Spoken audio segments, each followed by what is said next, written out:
Welcome back to our next Respect Project talk. I'm so happy to be here with friends and colleagues and artists and spirits out there doing great work in the world, but also just have a generous heart to give back, to do the simple acts of kindness. Shaun Robinson is with us. She is a journalist, a writer, an actress, a producer, a philanthropist, and she's the founder of the Shaun Foundation for Girls. We're with Peter Lenkov, who is a TV and film writer, producer, and a comic book author. And he's involved with an organization called World Housing, which I'm excited to hear about. Dianne Gray is a businesswoman. She's a writer. She is a death doula, and she's a grief specialist and an all-around incredible human being. And we're with Jane Veron, who's the mayor of Scarsdale, to talk about her nonprofit as well, TAP. Thank you guys so much for coming. I know it's a busy time of year, so we'll make sure that this is a brief but full conversation with full hearts to give back to others. And I just want to hear a little bit about your nonprofits and the work that you've been doing lately. Shaun, I'm just curious, where did the idea to start the Shaun Foundation for Girls come from for you? Well, Elisabeth, thank you so much for inviting me to be a part of this very important discussion. I always love talking philanthropy and love being around such great energy as our panelists bring to this conversation today. So I have long been in the girls' empowerment space. I used to serve on the board of Girls Inc., the National Girls Empowerment Organization. I wrote a book on girls and self-esteem back in 2009, which was a book about helping teen girls build self-esteem. I currently sit on the advisory board of Girl Up under the United Nations Foundation. So I've been in this space for quite a long time. And I was on a show for 16 years. And then when new chapters started opening up to me, I decided that I would finally do something that I've always wanted to do, and that is start my own nonprofit. I tell people that I come from a family of philanthropists. They're not the philanthropists that have the large sums of money, because my parents did not have that at all, but they always gave up their time and their resources, whatever resources that they had. My parents and grandparents taught me, if God gives you a platform, use it to give back. And so that's what I have done. And so the Shaun Foundation for Girls, what we do is we help support small grassroots nonprofits that are doing work in 5 key areas of girls' issues: SHAUN, STEM, health, arts, unity, and neighborhoods. And if there is a nonprofit that is doing work in one of those 5 key areas, we would possibly be a resource for them through grants or helping to push forth an initiative, a project, a program. And what I found is that when I was thinking about what I wanted to do, there are so many wonderful organizations out there already, people who are boots on the ground, on the front lines, the experts that know what our girls need and know how to get it to them. But unfortunately, so many nonprofits fail in the first 5-10 years. And a lot of that is because, mainly because of resources. They need infrastructure, they need capacity building, they need support. And a lot of times it's hard for these smaller organizations to get that. So what I decided to do is to use my platform to help shine the light on these nonprofits and help them with those resources so they can become stronger and sustainable, more sustainable, and therefore help more girls in the process. So that's what the Shaun Foundation for Girls does. Well, we're just getting to the tip of it, because I want to get underneath all of that so much more. And it's such a beautiful project. And also specifically, I know you and I were talking about how, you know, philanthropy, and you just mentioned it now, you were really inspired by your mom and your grandma to give back. And I'd love to have you talk a little bit about that, because I think it is a generational thing. You know, my mom also similarly inspired me to feel that it was an important part of my day and my time to give back. So I see it as something that's intrinsically a part of just my life. You know, Peter Lenkov, I know you have 2 sons, and you've also inspired them to to be philanthropists and to build organizations and foundations. But before we get into that, because I want to hear some about that, I think that is the importance of this conversation, is how to inspire others to have a giving heart and to think beyond their small, their small existence, but to realize that they have the ability to change a life. Maybe they don't have the ability to change a ton of lives, but they can change one person's life just through simple acts of kindness. But like Shaun said, it's complicated, and giving back is complicated, and nonprofits are difficult. And, I know with World Housing, you have, at least what I understand, you've begun to sort of get underneath how you can help in a bigger way, because I was looking at this deck you sent me. So will you share with us a little bit about World Housing, and also, what this deck was that you shared with me, and what the, what you're working on right now? Yeah, of course. First of all, it's hard to come after Shaun. She's so impressive. So I wish I would have gone first. So I think what the deck you saw is a deck that we put together. We're trying to get some brand ambassadors in the world of real estate, because what we focus on is the unhoused. And it's a global problem, clearly. And the goal of the organization is a house for everyone. But the purpose right now, the goal is focusing on the poorest of the poor, building communities outside of slums to provide not only shelter, but sustainability, nutrition, health, schools, create these communities in the poorest of poor communities. And we've done Cambodia and El Salvador.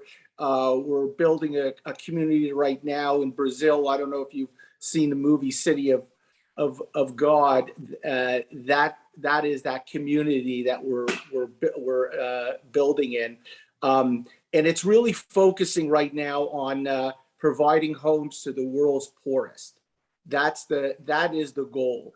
And then obviously it's a much bigger problem worldwide, but that's the sole focus right now with the organization, is building these, not just shelters, but communities. Well, sometimes we give back in other ways. We don't create an organization, but we have a huge aha moment that makes us, unless, you were raised similar to Shaun and me, having a parent that, excites that sort of giving heart, but maybe you have a personal moment in your life that really awakens you to give to others, an aha moment, so to speak. And I know for you, there was one, Peter. Do you want to sort of talk about that? Well, there's a few, because you guys mentioned your moms, because my mom, she would always bring up this word tzedakah. Tzedakah in Hebrew means charity. Tzedakah in our house was a very big deal. We would go out different times collecting money to give to charities.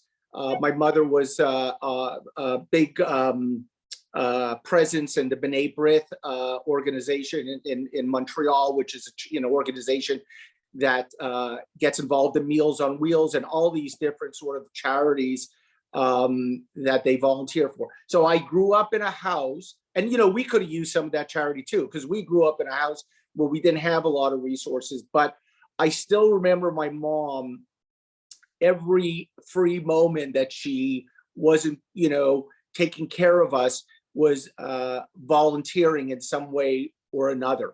And I think that really became a part of all the kids, and now grandkids, wanting to contribute and pay it forward. If you're talking about my kids' charities, or you're talking which aha moment? Well, no, that was exactly what I wanted to say. Okay. Because I wanted to have this conversation at this time, because I think if we want to inspire the spirit of giving in each other. We all have different stories to tell. We all have different backgrounds and different, upbringings. But I was hoping that we would have a conversation that lives on after this, and maybe one person or more will hear it and say, well, if not me, then who? Sometimes we think I'm just one person. I don't have the economic resources to make a difference in somebody's life. So we just do nothing. and we don't stop our car to help someone in need, or we don't just bring somebody a meal, and we just think that we're powerless in our own life experience, so we don't give to one another. But the simplest act of kindness and inspiring people to have that outlook on life, I was hoping that we could get into some of that. So I think you answered it perfectly. Dianne, I wanted to talk to you a little bit about your work and your sort of aha moment to dedicate your life to the work that you do, because whether it's a nonprofit or it's simply the work that you do, I know that for you specifically, your career path changed through some very personal changes, and the things that you became most committed to are very philanthropic in nature. So will you share with everybody a little bit about what you do professionally? Sure. I have kind of an atypical life compared to some. I'm a death doula, which I didn't make up the term, because if I did, I would call it a life doula. I really help people facing end of life find the best resources, and through compassion, guidance, work with clinicians. I teach, I do research. I do assist in the end of life process, but if they're grieving, I also help them. It's interesting and fascinating to me to hear, you all talk about your beginning, because my mom also helped me to see that through a life of just philanthropy in terms of giving of time. We too did not have tremendous resources, but what we had, we shared. And that was the unspoken rule of our home. This is how it is. This is what we do, because this is who we are. And whether it was baking bread or cookies or having kids in from another city away, my mom was an educator at a very, very poor school. And we brought those kids into our home at a time when it was not cool that you didn't do that in Florida. And we, from different ethnicities, and my mom said, watch me, and we had kids into our home, and we helped them make Christmas ornaments. I think I was in the 3rd grade. And I said, why are we doing this? And she said, because they'll never have ornaments, much less a tree. So we're going to help them to create their own Christmas, whatever that means to them at their home. Oh, okay. And it just grew and grew and grew over the years. So what happened was, when my son died in 2005, after a 14-year illness that was, gut-wrenching and rare disease and all of the things, I had real choices to make, what to do with the experience. But what was born of that was the ability to help other people going through loss and grief create their own advocacy projects. And advocacy could look like working with those who do not have homes, those who do not have, because there are elements of grief everywhere in all of our lives in some form. So what does that look like? Some people have started huge nonprofits. Other people have just created pockets of kindness on their street or in their neighborhood. And I've seen it on our street, putting up Christmas lights outside for people who are 80 or 90 years old who can't move. That too is compassion in action. So whether it's end of life or the grief space, and I also do things with our beloved Scarlett Lewis, who sadly couldn't be with us here tonight. I do create grief programming to help teachers work with students in their schools. So I hope that gives some. Yeah, no, that's really great, because that's something I wanted to talk about as well. For me, my mom was my greatest inspiration. She was a philanthropist by heart. She was a total hippie chick, and she demanded it of me, especially when I became recognizable as an actor. She, said, you have a platform now, you be responsible to it. And then when I was in my early 30s, my mom died. And I, thought to myself, well, what would my mom do? So I started to work with the American Heart Association, because my mom had a heart attack at a very young age. And I thought, well, I'm going to do something with this grief. I'm going to make a difference in other women's lives. And I think you just touched on it. So, sometimes even just, the cracks are where the light comes in, right? If we suffer, if we've been through things in our life, if we've experienced poverty or, suffering of any kind, using that as a light into making change and a positive impact on people's lives. Dianne, Scarlett Lewis was going to be here today.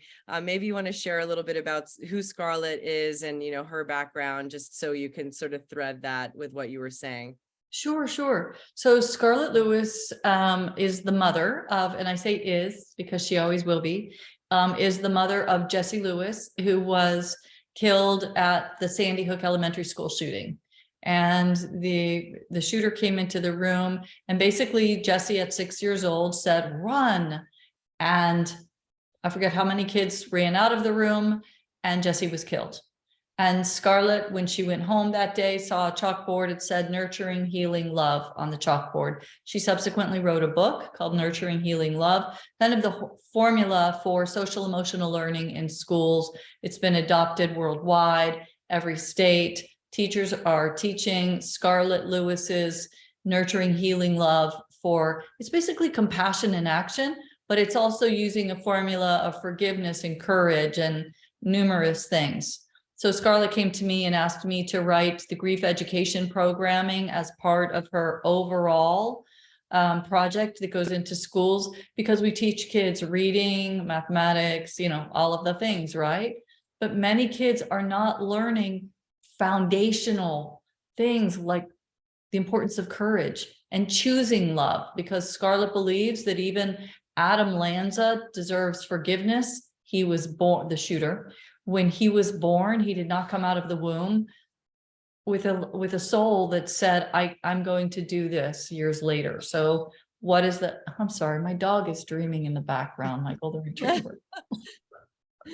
So anyway, That's Scarlett, okay. So anyway, Scarlett Lewis is a powerhouse. Yeah. And she is out to change the world by helping children from a very young age grow to understand fundamentally that they have a choice to choose love over hatred, over violence, over anger, over these things. And she's got a very clear formula to help children through their school systems, through their teachers, learn that there are choices to be made. And here are your options, and here's why it's important.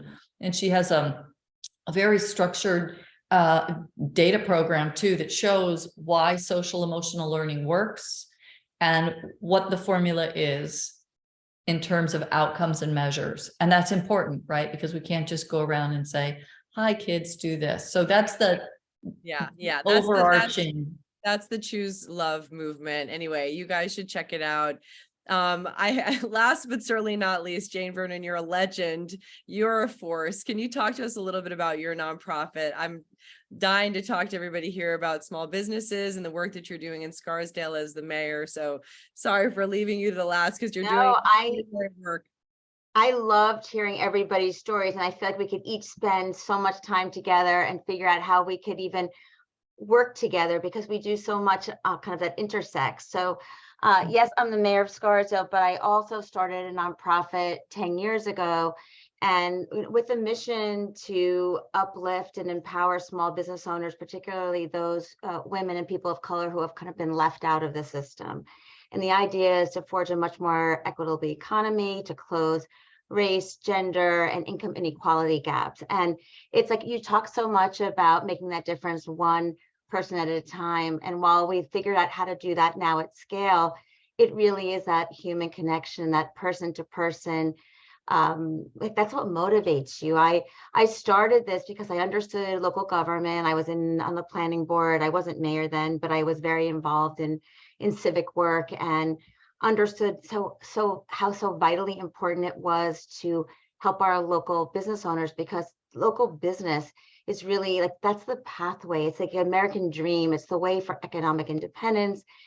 Shaun, you spoke about Girls Inc. and teaching girls and empowering girls. We have many. We serve primarily, I think close to 90% are women business owners, and they teach their daughters what it means to run a business and how to be resilient, because that's what you need. You need grit and determination when you're a business owner.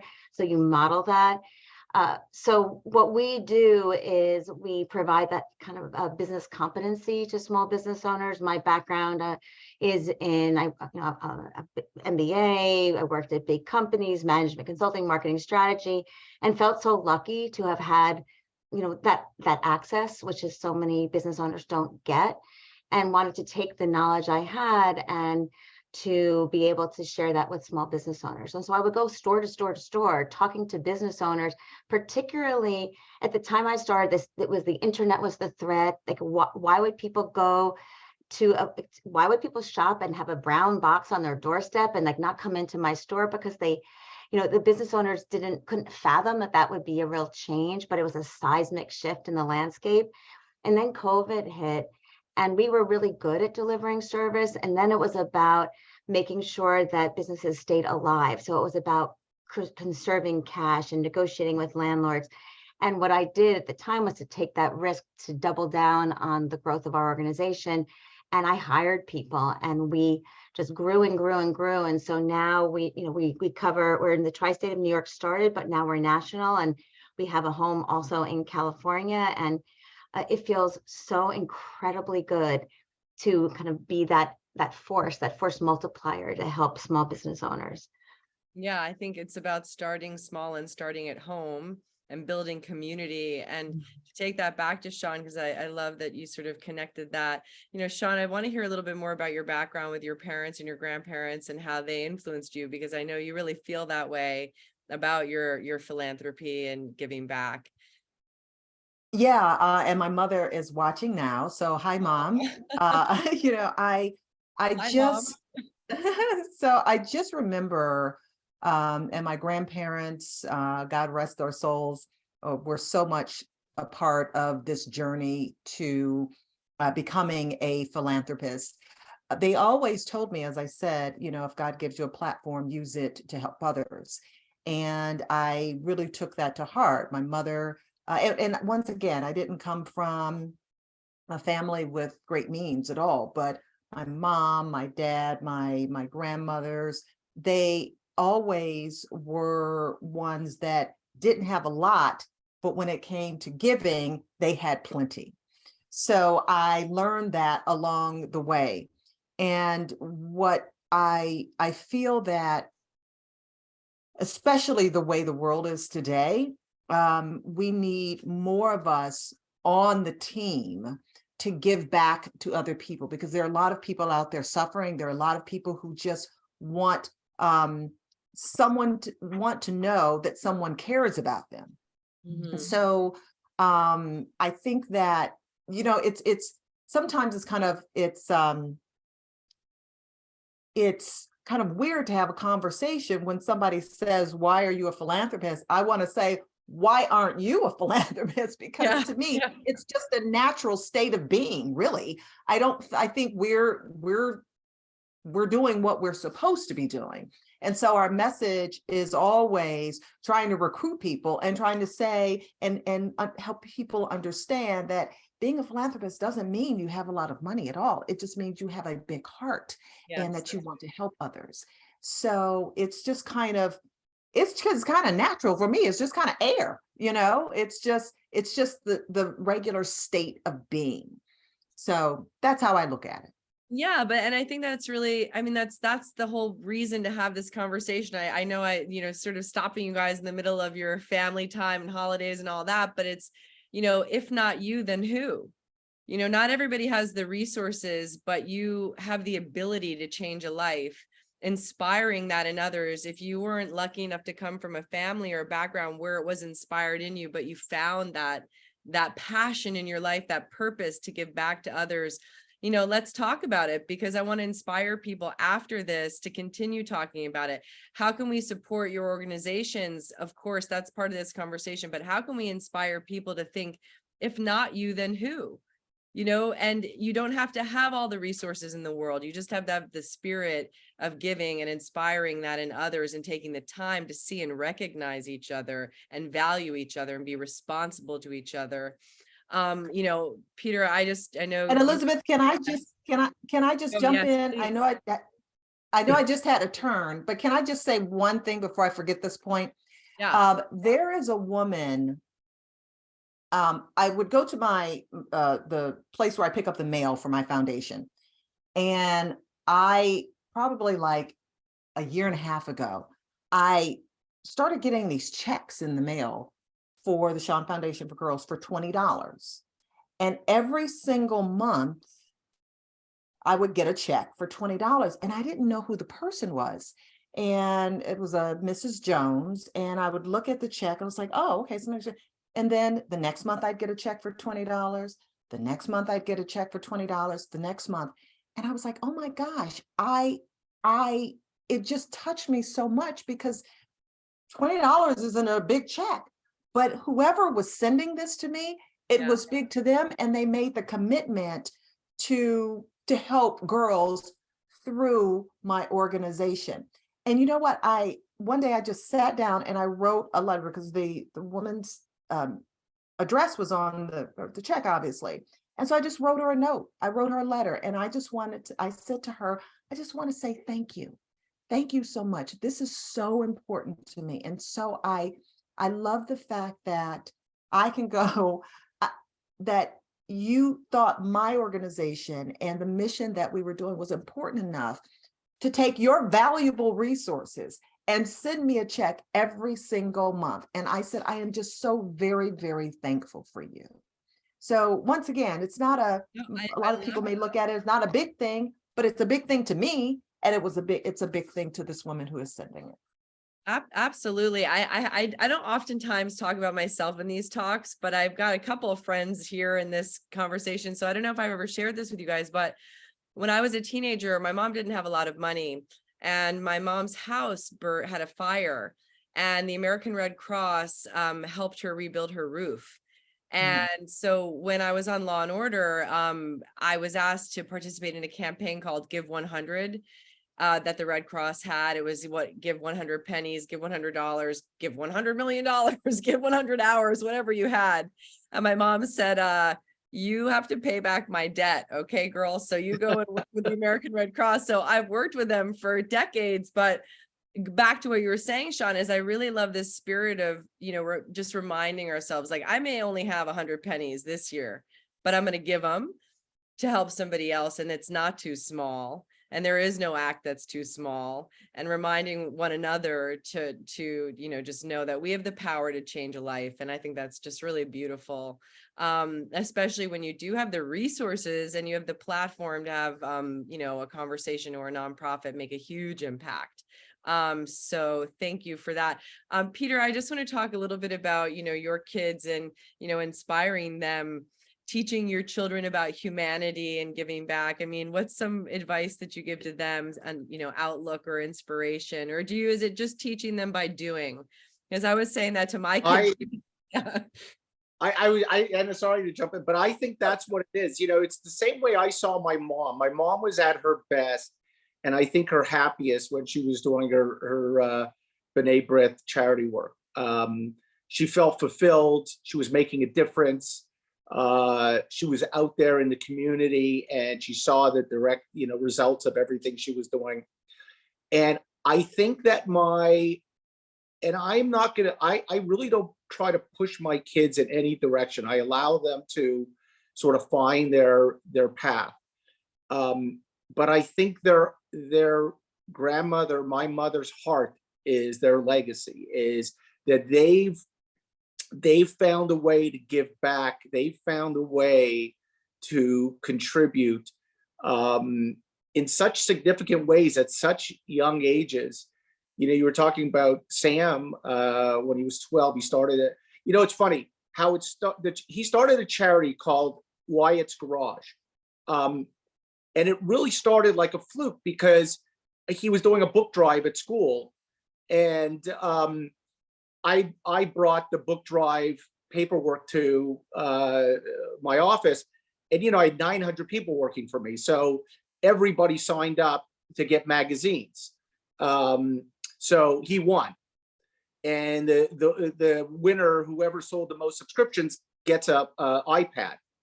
But he already had an iPad, so we figured we'll donate it. And we went to Children's Hospital. and he saw all these sick kids. And he gave the iPad and thought, well, why don't I give everybody an iPad here? And so it really started with him, his reaction to going to that hospital, meeting these kids that, were pediatric cancer patients, connecting with them, and then wanting to do something. And we started a charity just out of that, very much like the Tom's model, where you sell a hat, you donate a hat to a child in the hospital, as well as an iPad and a gift card for apps and games and stuff. He wanted to cover the heads of the kids that were going through chemo treatment.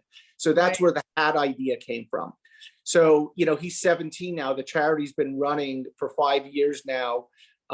Every month we send out a box of iPads to different hospitals all around the country. And my other son, Jack, started a charity just out of, seeing a lot of these natural disasters on TV, and he wanted to do something for disaster relief. And he started a charity called Hearts and Hangers. And it sells used clothing, and all the proceeds go towards disaster relief funds. I love that. We're going to have to connect him with the American Heart Association. Yeah, that would be great. And, it's funny, he wrote a letter years ago to Jeff Bezos, and Jeff Bezos' assistant called and gave him a 50% off the tablets 1 year. And, he's very, if he'll go, he went 1 year to a pound, a animal shelter, and decided to round up our neighborhood, get blankets, use blankets, and use towels for people to bring to the shelter for the dogs. So it's not something that I pushed on him. It's things that they just come naturally, seeing a need and wanting to do something to fill that void. And I think that really that's a legacy thing. They see, their parents do it. I saw my mom do it, and it's become a part of their DNA. I think I don't, like I said, I don't push it. It very much comes naturally. Yeah, no, absolutely. We were talking this week with the Respect Project with Special Olympics, and the thought came up, which is, we apply ourselves to a nonprofit or something, and, we think we're, going to change the world, but it's actually our hearts that change, and we become happier and more joyful. And I think, living a life of service, we have a mayor here with us, but living a life of service is a great joy. Jane, I just wanted to, I know it seems obvious, right? You do believe we're responsible to each other, and I'm assuming that brings you great joy to look out for others. Yeah, I feel incredible. I feel so lucky that I have the opportunity to invest in a community and also to build community, because I actually think when it's all said and done, it's really about the relationships you forge. It's about feeling welcome. It's about feeling like you belong and are included. And I think that is what, people don't remember what people say, but they remember how people make them feel a lot. And as a mayor, I've been working so hard on, providing that platform for our town. And I write to the community, but I model it in everything that our board does. And then I think about the nonprofit. So it's called the Acceleration Project. And so our acronym is TAP. And we are about building community, because your small business owners are the fabric of your community. They're essential to the lifeblood of every community. You can know what you felt like when you didn't have them during COVID, when there were vacancies everywhere. And it really was this horrible, empty feeling for towns. And then you understand what that does to families. So, you want to build the community of small businesses. You want to build, the way for people to connect. And not just one story that just sticks with me. A small business owner gave me the hugest hug and said to me, she felt like she won the lottery when she earned the ability to have it was a sponsorship. Somebody underwrote her work with our organization with the amazing consultants who helped her. She said that she was a single mom of 2 daughters and she couldn't even pay her bills. But we helped her understand how to price, how to manage her cash flow. She was literally holding me tight saying, thank you so much. You have made such a difference in our lives. And then if you do that person to person to person, like that's what it's all about. And that's what how lucky I am to get to do that every day. Yeah, absolutely. And by the way, I went to Sarah Lawrence, which is right next door. So thanks for taking care of Scarsdale. Yeah. This woman she was in White Plains, an adjacent town, and we serve all over the country. But yeah, I try to take care of everybody. And it brings you a lot of joy. I know. Dianne, what brings you joy? Yeah, I know you feel like you're of service to people at a very sensitive time, but what is your philosophy and what sort of brings you joy and gets you up in the morning? Helping people turn their pain into advocacy, especially by how, grief is a very natural part of life. We all lose someone we love and we grieve because we love. So helping them take that love, and then how do I take that love, and then what do I do with it, right? And I teach them. I say, look, here's an example. So my son died in 2005 on the 10th anniversary of his passing. I have dear, dear friends who said, well, why don't we have like a little dinner party and get together just to honor the 10th anniversary? Thanks, but that didn't really work for me yet, Instead, I took and I literally have a whiteboard. Here are the things that my son loved. He loved Africa. He had a soft spot in his heart for children who were left, in his words, left behind. He loved to garden. We made a mess of things, but he loved to garden. And I took all these factors and then I said, you know what? I'm going to make some phone calls. And I called a couple of different people. One of them was at Creative Visions Foundation. And she said, why don't you do a scholarship? And I was like, close, but not. She connected me to somebody else. We started Austin's Kitchen Garden. A mutual friend was the boots on the ground of a garden in Africa, of an orphanage in Africa, 47 children. Remember the things that were important to my son? So there were 47 children whose parents had died from AIDS. Outside of Nairobi, they went to this orphanage. The orphanage was giving them education and food. And I said, well, wait a minute. And this one person said, well, why don't we do a kitchen garden? And I'm picturing literally So we raised some money. And now we have acres and acres and acres of land that are not only feeding the children. We did the drain pipes. We've got wells, water. We're feeding the community, we're feeding the instructors, we're feeding the marketplace, we're feeding the kids. We taught them how to grow these crops because the large majority of the population in this part of Africa, they become farmers. It's all organic. They know, so they've built a business for themselves. We help them with business plans, and it keeps growing and growing and growing. Now they're teaching their family members how to grow, and it grows and grows. And that started from the pain and the emptiness that I felt on the 10th anniversary of my son's passing. If we can teach people that the loss that they feel is a part of pain, but also a part of growth, it's called post-traumatic growth, and that help teach them how to build advocacy models that work for them. Lemonade Stand was built out of that. Scarlett Lewis's foundation was built out of this. Even just a next door neighbor who used to love to bake bread for her husband can go in the kitchen and bake bread and deliver it to neighbors. It also is a part of philanthropy and filling one's heart. But the other thing really quickly that I wanted to bring up, Elisabeth, is this. People say, well, I don't have time, or I don't have tools, or I don't have money, or I don't have. Right now, we are at an interesting time in our country where people are grieving deeply. And if you can breathe, you can also listen. And it's free. And we can really create tremendous change if we just donate our time to listen to someone else. 20 minutes, 30 minutes, a plethora of things will happen. No, that's literally one of the cornerstones to the American Red Cross. After disaster, you know, the Red Cross is still there. After the disaster, after everybody peels off, the Red Cross is still there. They're there for months on end, and they're there at the very first call that disaster hits. They're there just to comfort. They're just there to they're there to do other things like fix my mother's roof, or to give a blanket, or to give a hotel room for the night, or, you know, whatever, but they're also there to just listen and to give support to each other. So, well, listen, you guys, I don't want to keep you all night long.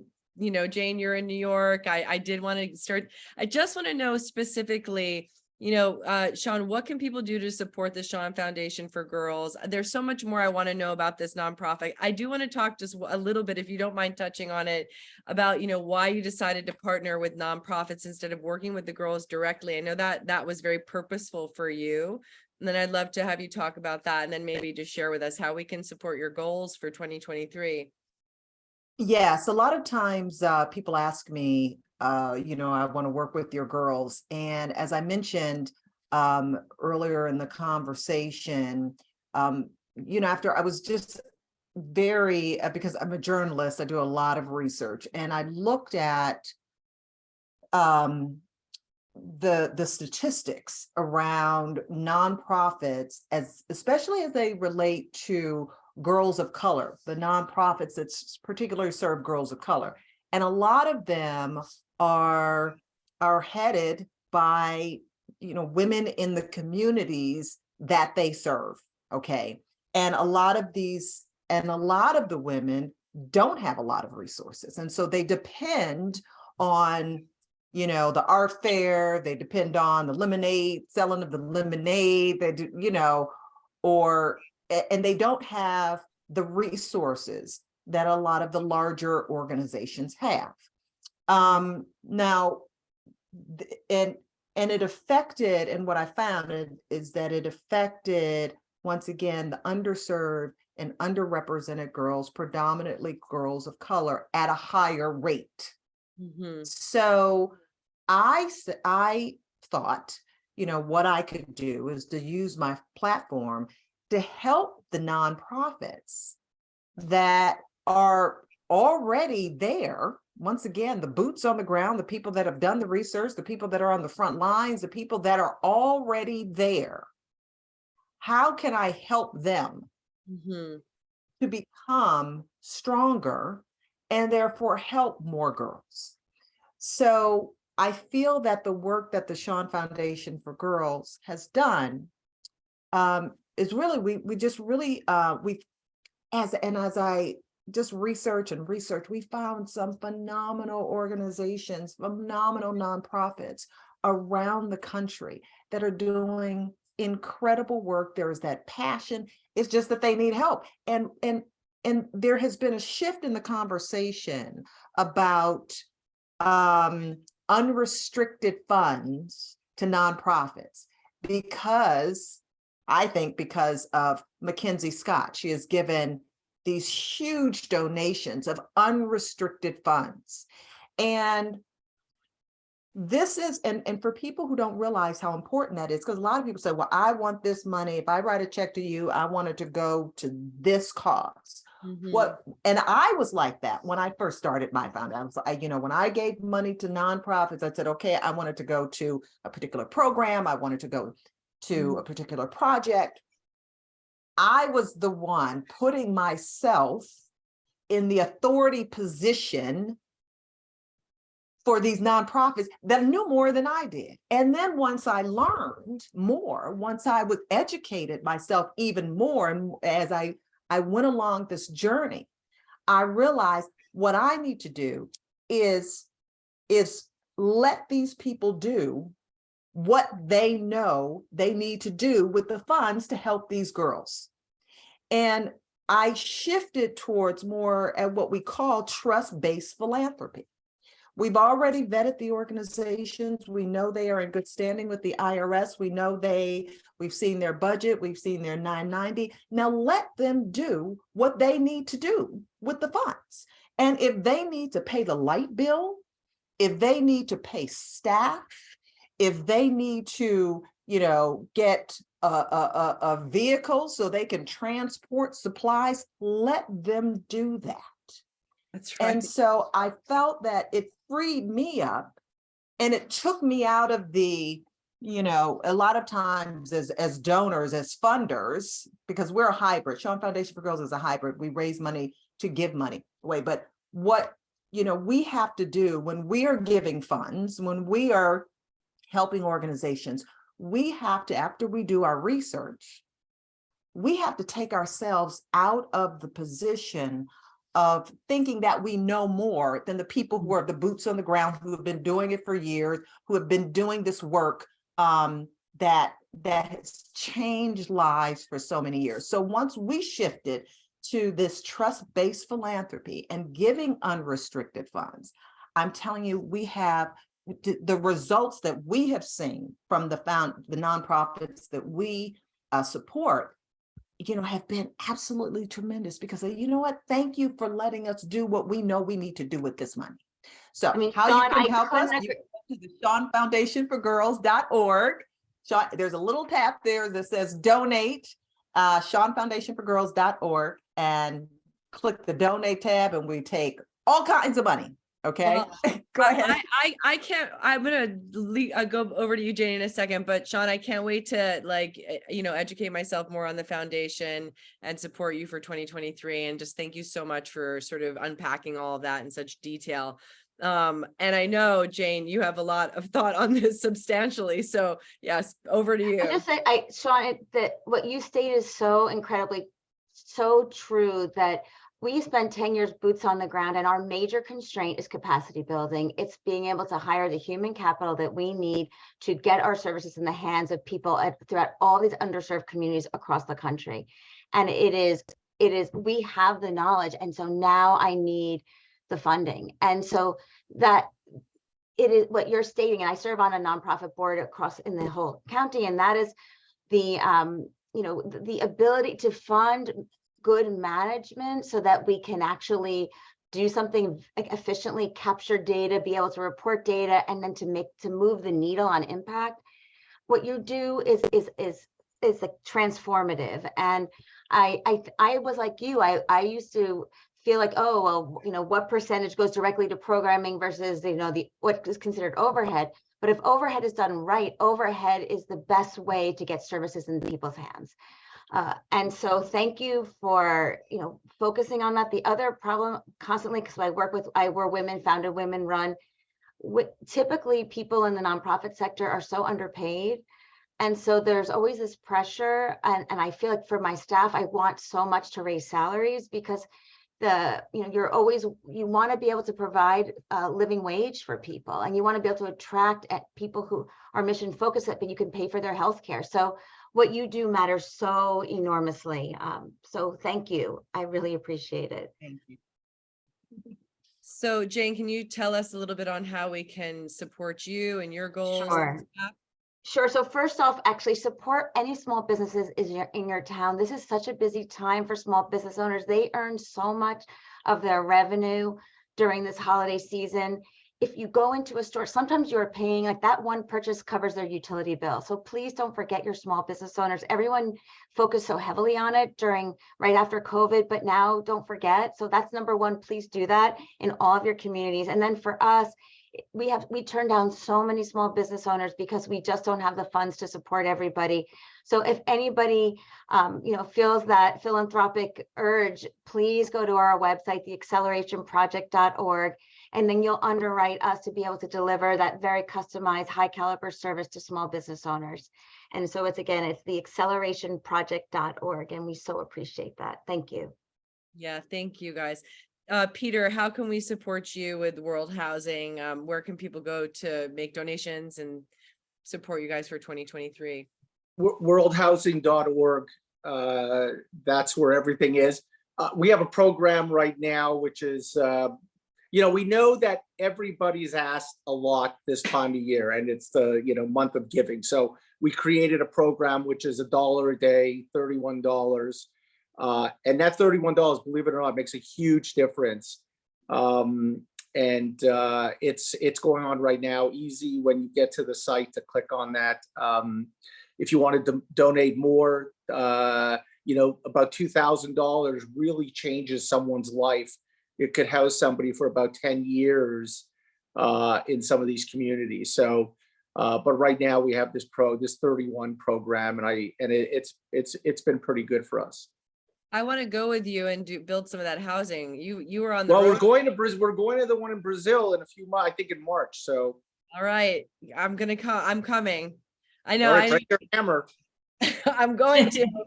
All right, you guys, I'm gonna just release you back to your families. I just have one last question, and just in the spirit of giving, if you were gonna give, a piece of advice, a golden nugget of inspiration, what's that great cold shower you give yourself every morning to get out there and fight another day and be the superheroes that you are? But what piece of advice would you leave people with here? I know people they struggle mentally, emotionally, just to get through. Life can be challenging.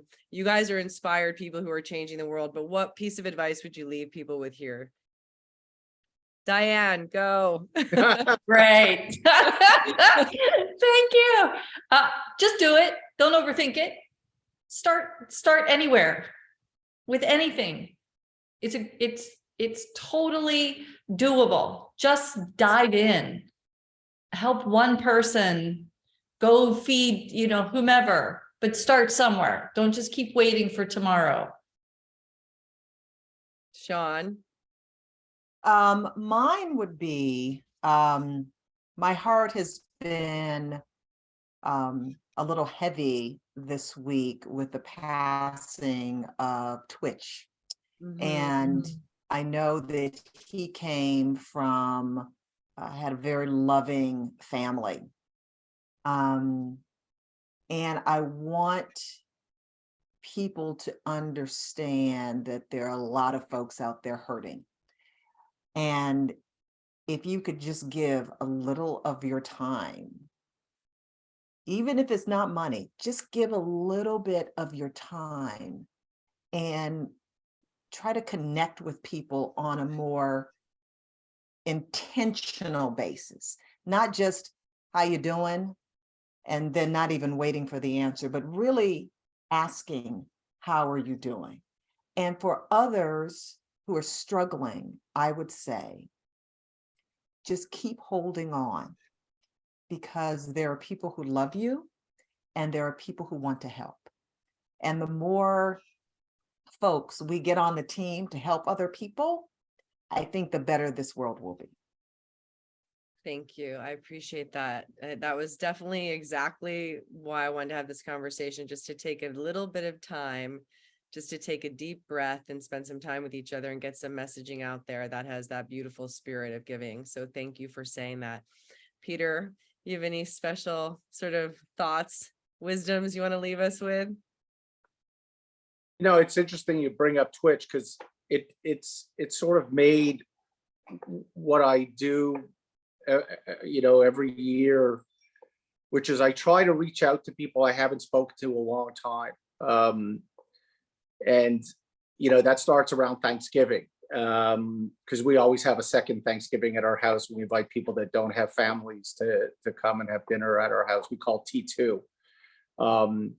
But usually what I'll do is I'll try for a month to reach out to people I haven't spoken to in a very long time, just to check in on them.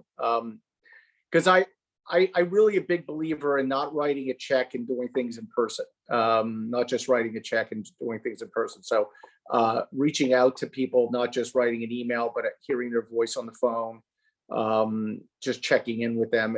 And this, I do this every year, and it actually is it brings me so much happiness and joy. So I don't know if that's advice. I don't know what that is. It's just the thing that gets me excited this time of year. You mentioned this time of year. So that's the thing that gets me up in the morning, is knowing that I'll connect with somebody I haven't spoken to in a long time, and maybe they'll get the same out of it that I do. No, that's exactly what it's about. Jane and I were talking about it before we did this conversation, which is, it's not the work that you guys are doing, the nonprofits are so important, but it's the simple acts of kindness, taking the time actually to have a conversation or just to share the work that you're doing or your goals for next year, the impact that you want to make. But I think it's exactly what you guys are saying. And just a reminder of that, fills my cup. So I really appreciate just coming together. You all have the most beautiful hearts, and I appreciate your friendship and the inspiration that you give to me. And this is exactly where I want to leave it for, Merry Christmas, Happy Hanukkah, Happy New Year. I think, Jane, what you said is really beautiful, which is I think it's a Maya Angelou quote, which is, people won't remember what you said or what you did, but they'll remember how you made them feel about themselves. So I hope that we all go out there and leave people feeling lighter, brighter, more loved, seen, heard, all of that, respected. Thank you for joining the Respect Project for a conversation. And I look forward to sharing with everybody how they can go and support the Shaun Foundation for Girls, World Housing, and TAP. Dianne, God bless you. I know your dad passed away this week. So thank you guys so much for bringing your beautiful spirits here today and sharing with everybody your insight, your inspiration. Thank you so much. Thank you, Liz. Thank you. Bye. Bye. Thanks, Liz.